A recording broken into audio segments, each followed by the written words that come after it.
বৃহস্পতিবার রাত্রিবেলা আমি দেখো মেথি আর দারচিনির জল আর এদিকে গুলঞ্চের জল ভিজিয়ে রেখেছিলাম। সকালবেলা শুক্রবার দিন ঘুম থেকে উঠে প্রথমেই কিন্তু আমি রাজাকে চা করে দিলাম। ওকে আজকে অফিস যেতে হবে, শুক্রবার বলে কথা।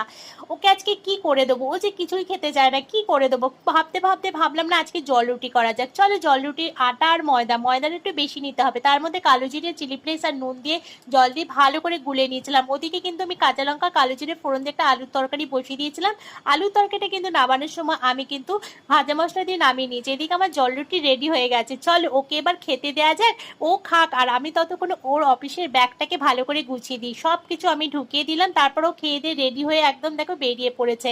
আমি নিচে গেলাম, দেখো মামা পুজো দেওয়া হয়ে গেছে, কি সুন্দর ঠাকুর আসনটা সেজে উঠেছে। আমি আবার ওপরে এসে দেখো সেই যে তেঁতুল জলটা আমাকে খেতে হবে। উফ, আমি নাক কান বন্ধ করে তেঁতুল জল খেয়ে বিছানা গুছিয়ে তারপর আমার ব্রেকফাস্ট নিয়ে বসে পড়লাম। চলো আমি খাই, ততক্ষণ আমার চ্যানেলটাকে তোমরা সাবস্ক্রাইব করো। টাটা, সবাই কিন্তু ভালো